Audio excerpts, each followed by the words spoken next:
about saying those who can do and those who can't teach. Well, I've been doing a lot and teaching in between times, and what I love doing is the building.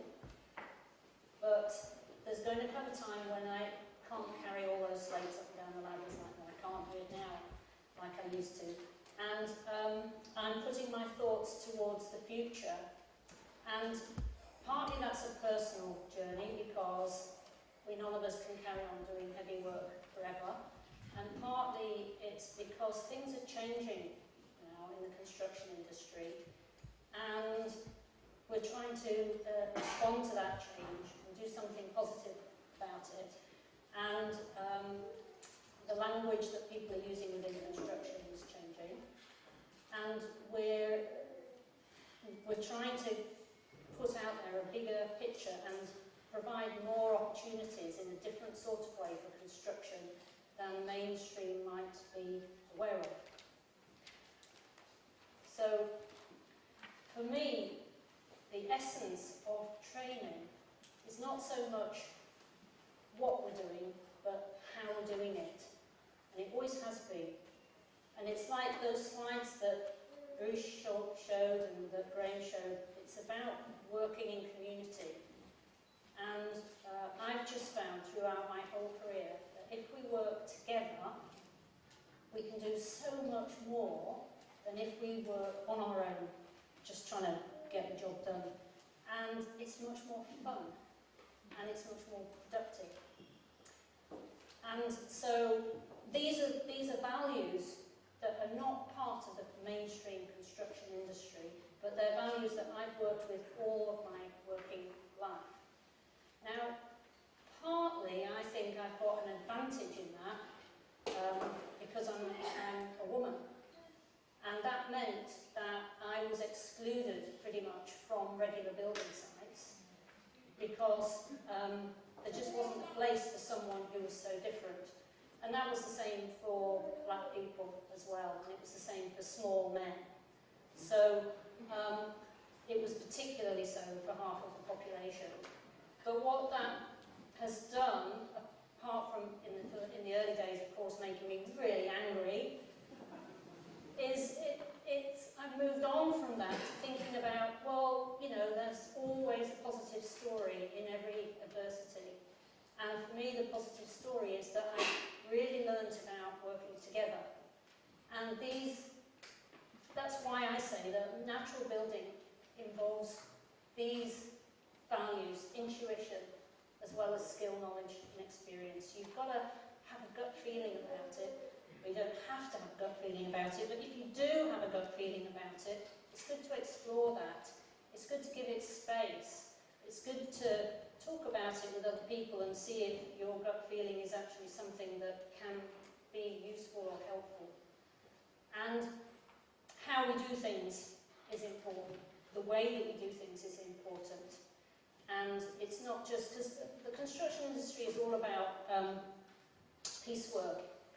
It's all about hang 20 doors and you get this amount of money. If you hang 19, you get less. And what that does is it pushes you into cutting corners. And that means less quality. And all through my working life, quality and high standards has been really important to me. And I think that you can get quality and high standards by using these values: cooperation, sharing your skills and knowledge with the other people on site and with other people who haven't had a go at natural building yet, and bringing everybody onto the building site, just like they used to do in the old days of straw building. And people say all sorts of things about what natural building is. I think there's a general consensus here about what it is. And I know that in some things I've tended to be quite extreme, and I think that's a good thing. And I think being extreme has got me to where I am now. And I think extreme means principled. And so while I try to do things to the highest standard I can, I'm also trying to share what I know with everybody else. in terms of natural building, then I think that it's about honouring nature. It's about working with what nature is giving us and being humble about that. And understanding how nature works. I know we're talking about biomimicry a lot. I think that's the essence of it. You know, we've already got all the answers there before we get technical about anything. And if we can understand how that works, we can maybe adapt things, we can maybe use some of the knowledge, we can maybe make solar panels out of photosynthesis methods, for instance. So I'm not against technology in any sense, but I think it has to be appropriate. And we have to keep things as simple as we possibly can. So natural materials are actually very, very good for us as human beings. And if you don't change them, then they're the best materials for us to live, work and play around because of these qualities, because they're vapor permeable, because they're non-toxic, because they're low in embodied energy, which means that we're not using energy sources from other places. And they can be durable, beautiful and thermally efficient. And why I say can here is because as more and more people are getting excited about natural materials, what I'm seeing is some examples of actually pretty poor building. And I think it has to be said, you know, we have to talk about this as a group as well, that some buildings just aren't being built good enough. And people are not understanding how things work enough to make houses thermally efficient, for instance. So you can build a straw bale house or build walls in a couple of days, but they're not necessarily going to keep you warm in winter because you've thrown them together instead of understanding what makes thermal efficiency. And it's seeing things like that starting to happen that has inspired me to think more about training.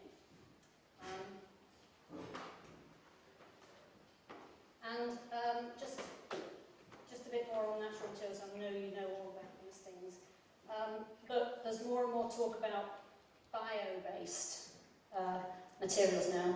Oh. Can everyone still hear me? What's happening there? Changing the volumes. Okay. But pretty much anything that grows is going to be storing carbon. I don't go into all that tech stuff really, but it is a good thing to be storing carbon when one of the problems that we've created in the Industrial Revolution is too much carbon dioxide in the air. So let's store it, let's use plants, it's a no-brainer. And there are lots of materials that are made from plants, and these are just some of them. Straw bales, of course. Wood is another plant material. Hemp, wood, fibreboard, panel bent. So these are all the fairly low processed materials, because as you go into using plants but more processed, you start reaching that boundary about, well, okay, so we're having to use too much energy that comes from things that are not plants in order to make it. So we're starting to find that boundary. So these are the materials that we use in our buildings. These are the materials that we design with, and for many years I've had a principle that I will not design anything that includes cement.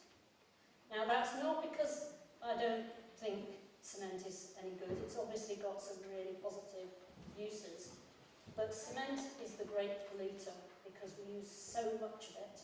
If you look where the cement factories are, they're right beside the electricity generating companies. They use a lot of power to make the cement. And so I just think this is where I'm extreme. I'm not going to use cement because there are so many other things that we can use to do the same job. And we don't use steel either, except in limited ways for things like door handles and some thresholds and limited small amounts of metal. And I do think it's important to say these things and to think about it and to think it through right to the very end and think about what materials you're using. Because so much of modern construction is about using high-tech manufactured things, foams and sealants in particular, which I cannot believe have 100 or a 200-year life. And if they don't have a long, long, long life, they're not durable, how can we possibly say we're building durable houses if we're going to have to replace those things or they fail in some years' time? And most of the time we actually don't know what these materials do. It's taken us 50, 100 years to understand the problems that cement brings to construction, because it's a very modern material. Some of the other materials that we use have been around for thousands and thousands of years, and we know what they do, we know how they work. Cement, we still can't exactly say that, and there's still a lot of dispute about the problems that cement bring, and some people deny that there are any, and some people say that exaggerate them. But as a company, we don't use these materials at all. And if you like, that's a challenge to you. You don't have to use them either. There are plenty of ways of building without them. It has to be said that if you don't use these, you're going to have a more labour-intensive workforce. That's always the payoff, is using natural materials is going to be more labour-intensive. And that's the problem in construction, because construction is all about money, money, money. So, we set up the School of Natural Building in 2014, although we've been teaching on building sites for 20 years. I certainly have been teaching on building sites for 20 years. But it became really apparent that as our company was growing, we designed 15 or 20 different projects every year. They all get built. We haven't been building them ourselves because we haven't had the workforce to do it, and we've had an awful lot of problems in getting regular builders to build them because they inflate the prices too much because they don't know the techniques, they're scared of it, and they put a massive risk factor onto the whole thing. So it became really clear that if we didn't provide our own workforce, train our own workforce, we couldn't carry on providing more natural buildings. We could design as many as we wanted, but they wouldn't get built. So that's one of the reasons why we set up the school.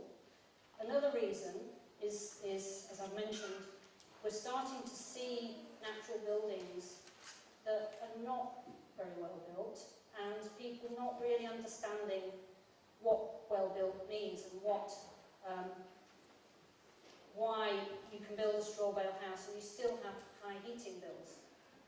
And it's not necessarily because the straw wasn't put together very well, it's because the roof and the straw connection hasn't been done very well, because self-builders aren't necessarily learning enough or understanding enough about the transitions between walls and roofs and walls and floors. And not just self-builders, but main contractors. And you should see some of the testing that goes on regular building, and it's poor quality. So the aim of the school is to provide quality training in the use of natural materials, in design as well as in practice, and to provide a pool of natural builders who are recognised as having professional levels of skill, knowledge and experience. So that's what we're trying to do. It's not saying that we don't want ordinary people to come into building, because we do. That's really what the school is about. But it's about, we also want to be able to set some standards and say, if you go to this person, you know you're going to get a good job. And if you go to that person and work with whoever they've chosen, you know you're going to get a good job. And that's the sort of where we have to go if we're going to go further out into Main Street with our natural building. But who can be a natural builder? we all can. And this is really the core of my belief. Everybody can be a natural builder. We prove it every day on our building sites. We take people who've never done any sort of building before, we show them how to do things, they practice, they work with other people, they talk, they interact, and they become natural builders, bit by bit. So it's open to everybody, which you cannot say about construction. Construction is not open to everybody. Natural building is, and it's the wonder and the beauty of it. And our school is about empowerment. It's about, if you give people the skills and the knowledge, share them, that makes you, it transforms you. And you might not go and do your own straw bale house, but you will go and change your job, or you'll move to New Zealand, or you'll learn how to do murals. You know, it does something to you that's a wonderful thing. And I know pretty much everybody in this room will have experienced that in the early days, if not now, but it's a wonderful thing if you can keep that feeling of transformation throughout your working life. And I've been lucky enough to have that many, many times working with new people. So, I mean, I think you can tell I'm still passionate about what I do. And it's, the core of it is sustainability, but absolutely true, simple sustainability, and to have a lot of fun. That's really important. And sometimes we have so much fun on our building sites, I can't get people to let me stop and have a cup of tea. But having cups of tea is important as well. So what we'd like to do is we'd like to work with everybody else who wants to provide training as well, or everybody else who already is. You know, we were teaching, we've been teaching for 20 years. Lots of other people are also teaching. Throughout Europe, we've got a network working on ways of teaching the different techniques of building with straw. You know, my passion is load-bearing straw, because it's the simplest and I think it's the best, but not everybody agrees with me. We do lots of hybrids, we do lots of infill as well, but there are other techniques. Tom Raven's dipping straw in clay and the Greg method are very popular. All of those need to be taught to people so you can make choices about how you want to build, make your own choices and take responsibility for them. And in the everybody can be a natural builder, it's still very difficult for women to get into construction. In the UK, when I first started, I'm trained in carpentry and joinery, I've worked in construction 35 years. When I first trained in 1980, there were 1% of women were working actually on the tools in construction. And I'm very sorry to say that that percentage hasn't changed in 35 years. There are still only 1% of women in the UK working on the tools. And that's not because we can't do it, it's not because we don't like to do it, it's because the avenues for getting into it are closed to us pretty much. And you know that because if you look around you here, see how many women there are here involved in natural building as opposed to mainstream construction. It's a much bigger percentage, really. I mean, I don't know what the percentage is. I guess that it's around 40% women in natural building, which is many, many times different to the numbers in mainstream construction. And in our school, I'm very proud to say that 62% of our trainees are women. So, thank you. It's important to be inclusive and to include everybody. You know, it's important that Indigenous peoples are included in everything that we're doing. It's important that all the people who are emigrating into the UK at the moment can be included in construction. Our government's trying to get rid of them, but actually they've got more skills than we have. So, I'm just going to talk a little bit about what our school encompasses. I'm not saying that we've got the definitive answer or the definitive way of teaching. Our teaching has developed from our practice on building sites. I think that we have refined design with straw to be the optimum that it can be in the UK climate, and those designs are freely available on our website for anybody to copy and comment on. And we're not saying that we've got all the answers, but what we're trying to do is make a start. So as a company, we don't have any money, we don't have any capital behind us, we don't have any grant funding, and we never have had.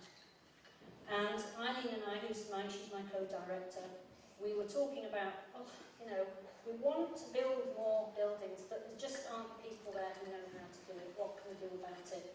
We do all this teaching. How can we teach some of these people and get them onto our building sites to work with us? We're going to have to set up a school. Well, we haven't any money, we can't buy from, we just said, we just have to do it. And I come from a place called Todmorden in West Yorkshire. Some of you might have heard of Todmorden because it's the home of Incredible Edible. Has anyone heard of Incredible Edible? And that was set up by two women moaning about the state of the world and climate change and, and government work. And they just said, we have to be self-sufficient in food. If we wait for the government to give us a field to grow stuff in or give us some money to get some workers to do it, well, we'll be dead by then. We just have to do it. And the Incredible Edible started by two women saying, it needs to be done, so we'll do it. And it's become a national, international movement. It's amazing. And in the same vein, we set up a school. We haven't got premises. We haven't got any research funding. We haven't got anything behind us at all. But we are being successful. We've got 36 students.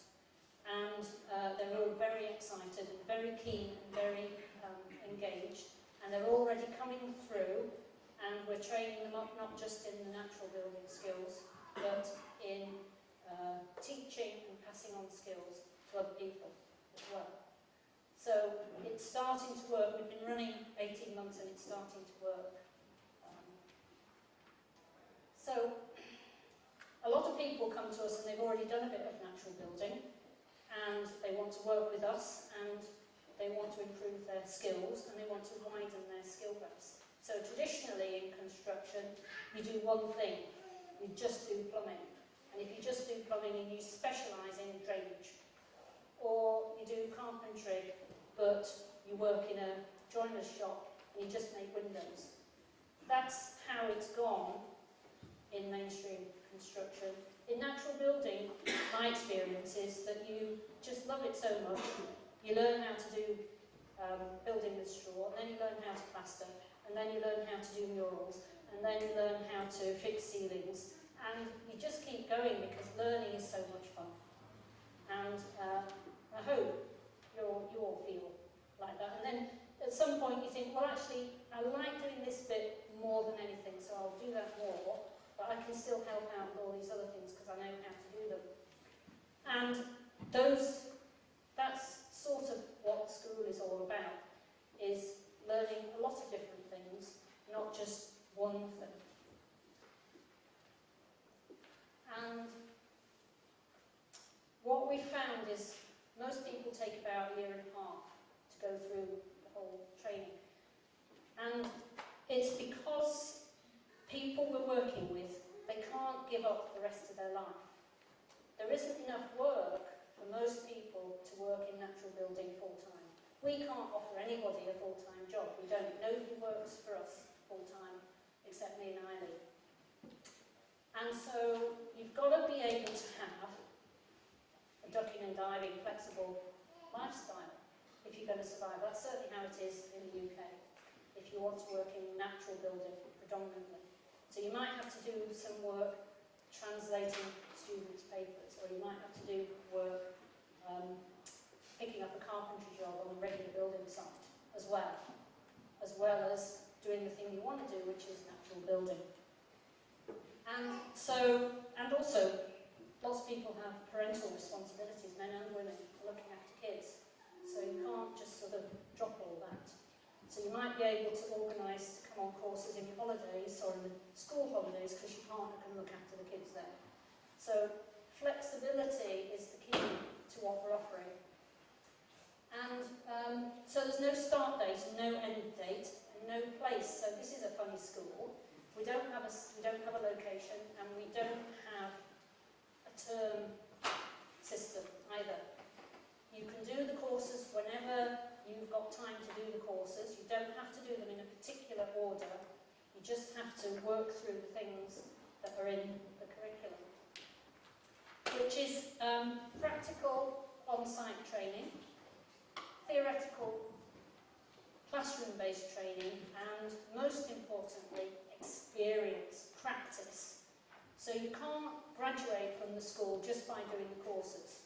You've actually got to go and work on building sites as well. Because how else are you going to build up the knowledge and skills to know that you're actually doing a really good quality job? And this is what we cover in our practical training.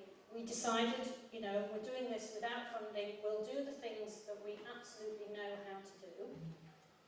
And so these are our core subjects. This is what we've been teaching for a long time. Foundations without cement, building with straw, plastering with clay, and plastering with lime. So everybody who comes to the school has to learn about these things. Whether or not you want to carry on and focus on one of those, you have to learn everything. And you also have to do some classroom work as well. And these work together with each other. And these classroom-based courses started because we were working a lot with self-builders. We get loads and loads of people who want to build their own houses coming to us. If we could provide each one of them with land, we'd have 1,000 houses being built every year out of straw. These are people who can't afford to buy land like that. 15 minutes left, okay? And so we developed these courses to tell self-builders about all the things that they didn't know that they needed to know. And it's made a huge improvement in the process of them going through and building their own house. So we work with loads of self-builders every year. And we help them with project management, scheduling, budgeting, designing, thinking about their own design, working out all the weatherproofing details and how to do the plastering and all of those things, and it's making a big difference. So one thing I should say is that you don't have to join the school to do our courses. And lots of people pick and choose some of the things that we do just because that's relevant to what they're doing, or their self-build, or their community is doing something. And we've got some additional courses which you can follow. Again, these are, we offer them because this is what people are asking us for. So a lot of people who work in natural building are self-employed, and there isn't a natural building company that works full-time in the UK, just building. Not yet. There isn't enough work for somebody to do that, but we're getting close to that now. So we teach people about how to be self-employed successfully, how to talk to people, how to work with people, how to be inclusive, how to make sure nobody gets left out, how to teach people in different ways, because not everybody responds to the same stimulus. And we help people if they want to project manage their own build, because that's the way you can get costs down if you're going to look after it yourself. But it's a skill, and there are things you can benefit from in doing that. And when we can, we offer extra courses. So in the fullness of time, when we're big and successful and all those things, if that ever happens, we'll offer these courses as a core part. But we can't do that yet. But when we can, we offer extra courses in practical carpentry, how to build base plates and wall plates and fixing posts and roofs and stuff like that. And they're very popular, but we can't offer them very often.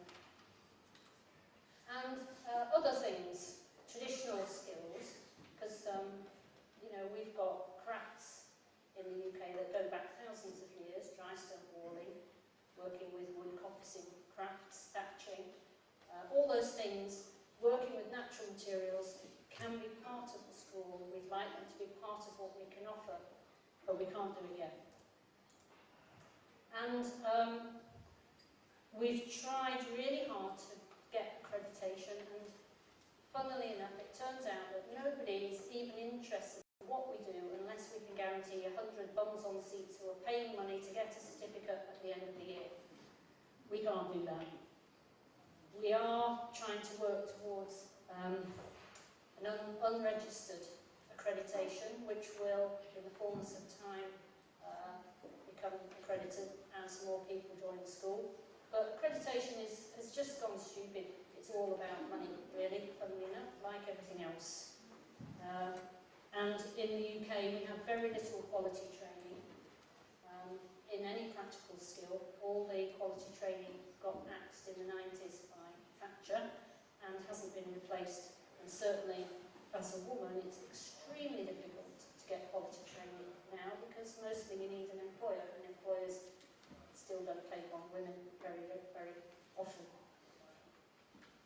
So this last section is just a little bit about some of the buildings that our trainees have worked on and some of the buildings that we've done as a company. So how it works is that we design lots of buildings. Most of those buildings become a build. Either someone else builds them, or the client builds them with help from a company, or we do a lot of the building and they get carpenters and other people in to do other stuff. And what's starting to happen now is that we do the building as a contract build company. But that's a new development in the last year. And I used to be a contractor back in the 80s and 90s, but I gave that up to teach strawberry building. So this is one that wasn't designed by us, and a lot of the work that I do is I work with other architects, or with architects. I'm not an architect, I'm a designer, and help them to get their straw bale design right, because very often they don't.